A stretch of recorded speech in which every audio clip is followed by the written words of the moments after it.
guys, what's up?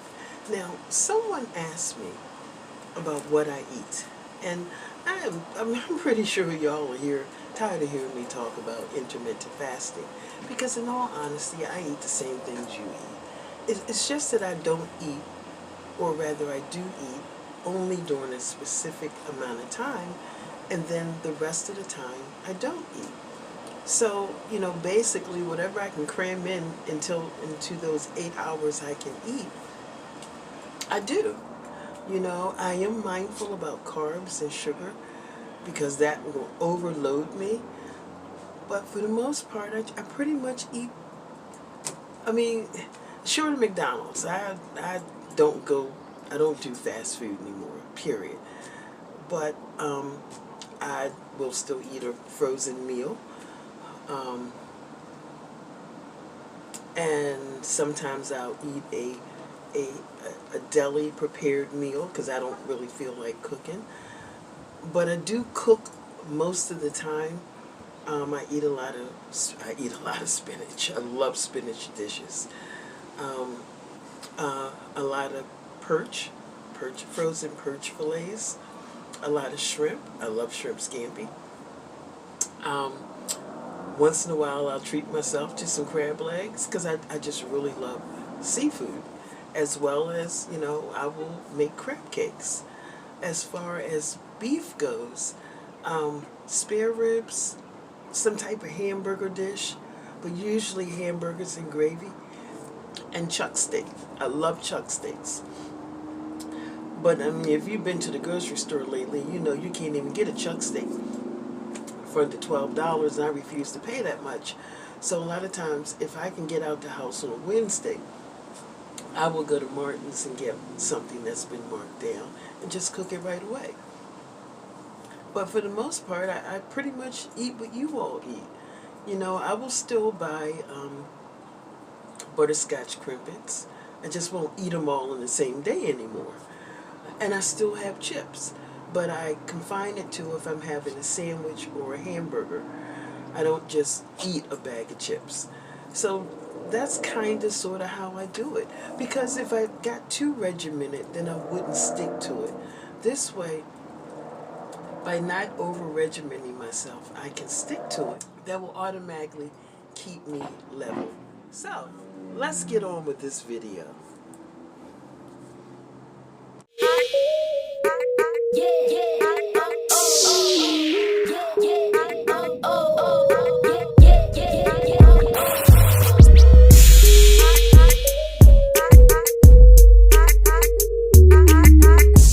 So, let's talk about giving ourselves permission, especially women in my age group, not to think we are required to do it all.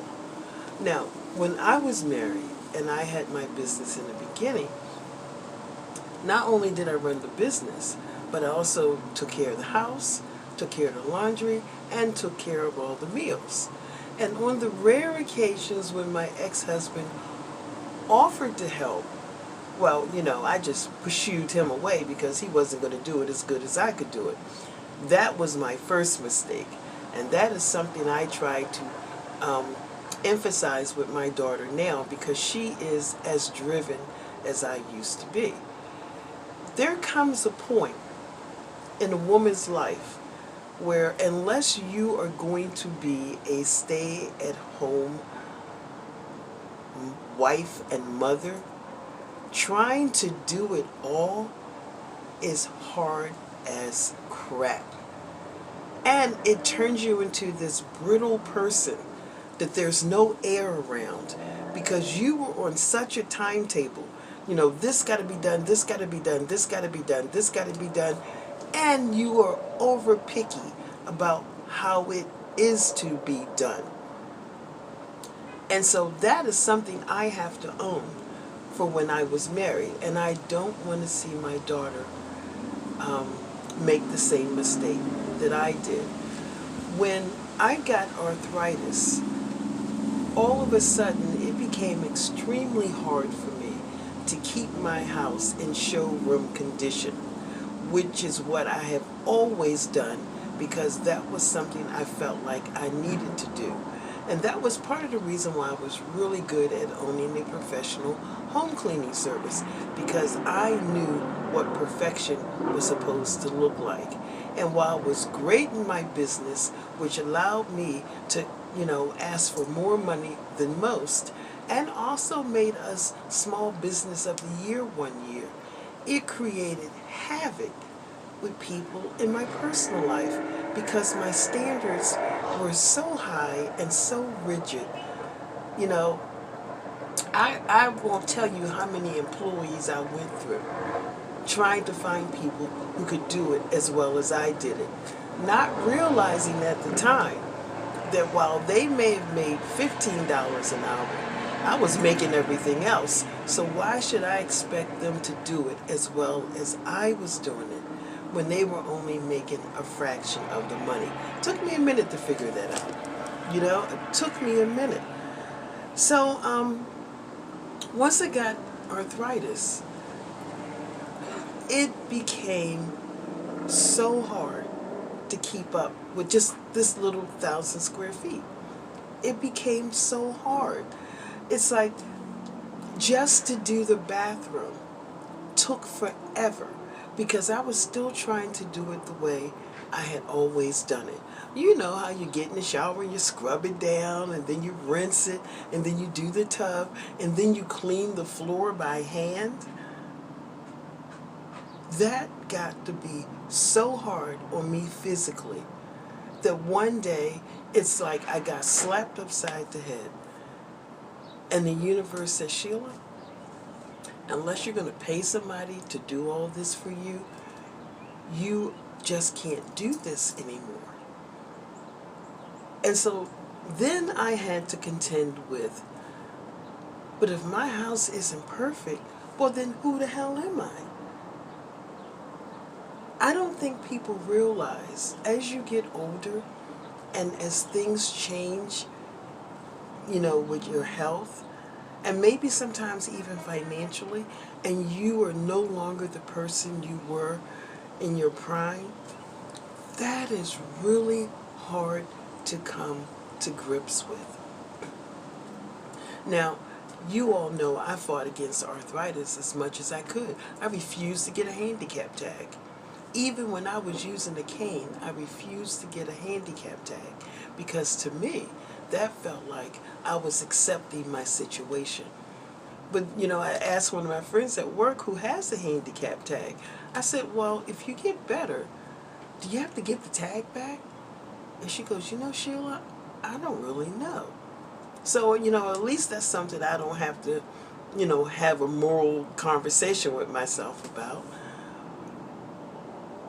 But even though I couldn't accept that that was the way I was going to be for life, I did have to accept that that is the way I was at the time.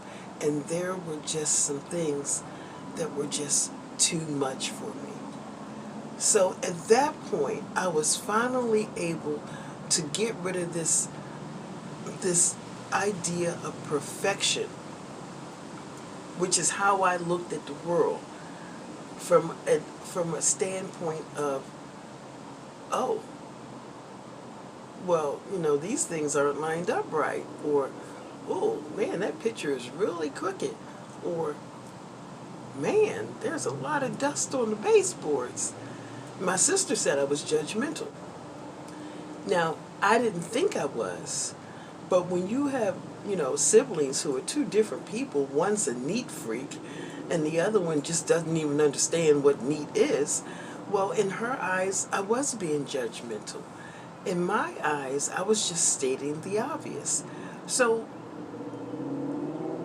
for me, arthritis really made me look at the person I had been.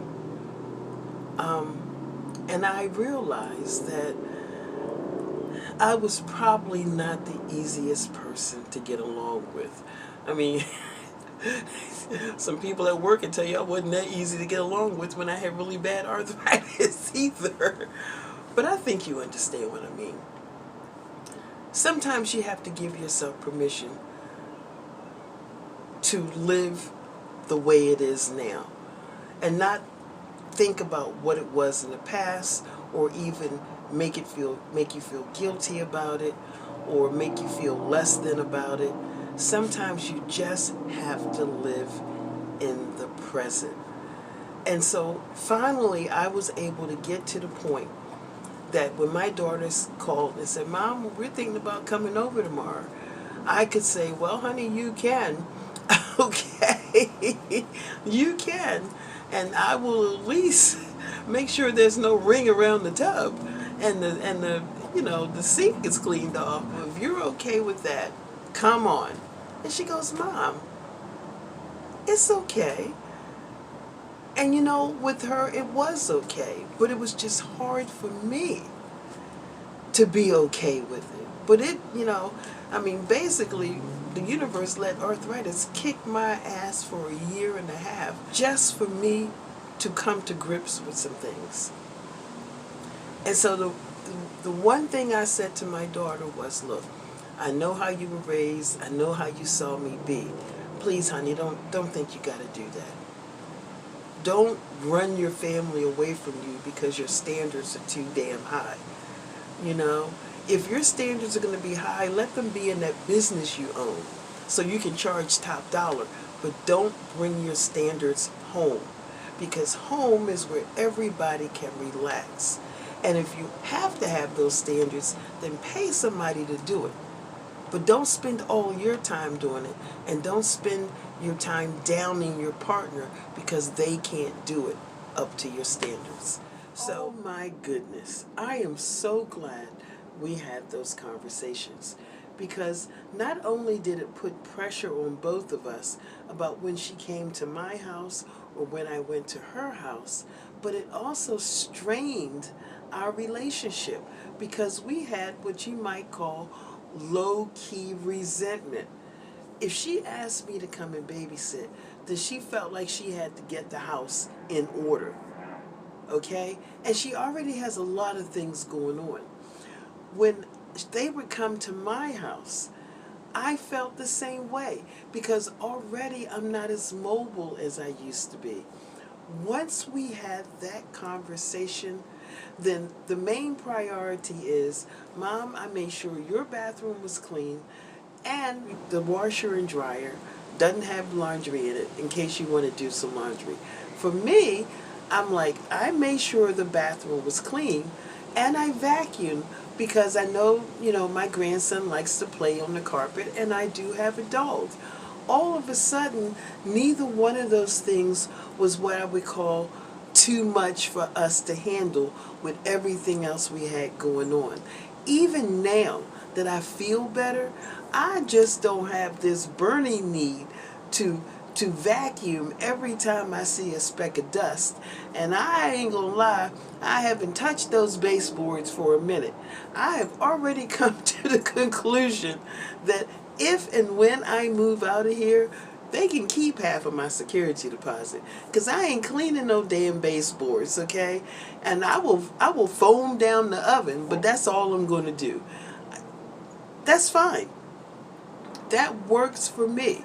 As far as the rest of the house, it's always picked up. It's usually neat. But, like I said, ain't nobody trying to clean no baseboards no more. Least of all, not me.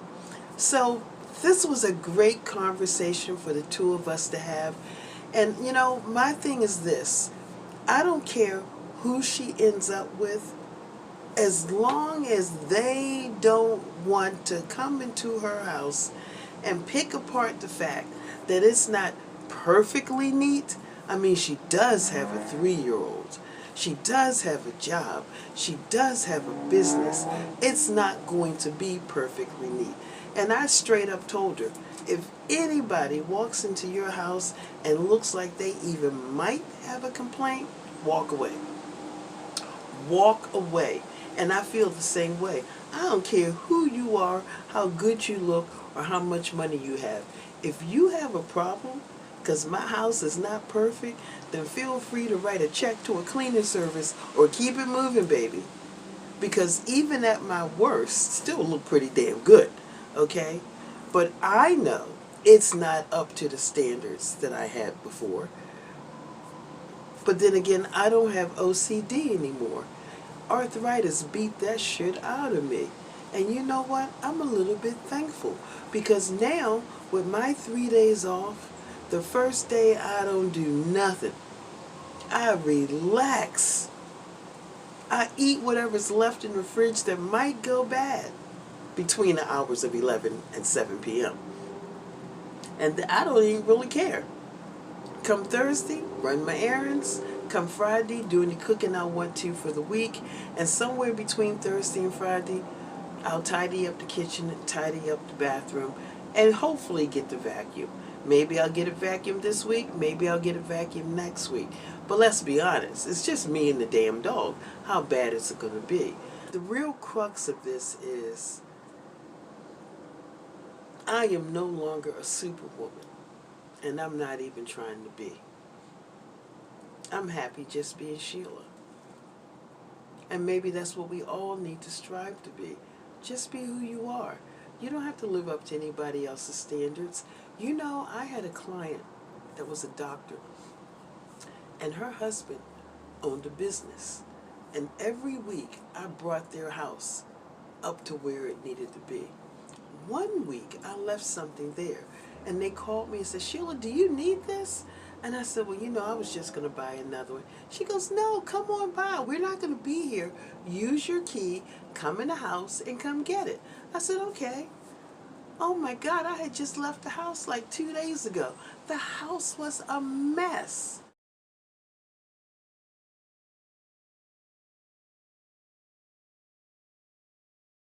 But I had no idea it got messy as soon as I left. These people had way more money than me, way more education than me, way more reputation than me. But you know what? They were living their lives to the fullest. And if the house got messy, the house got messy. But that's why they paid somebody to come every week to get them back where they needed to be. So unless you're going to pay somebody every week to get your house back to where it needs to be, then be okay with where it is. That's all I'm saying. Well, guys, that's the video. Take care, stay blessed, and I'll see you in the next video. Bye.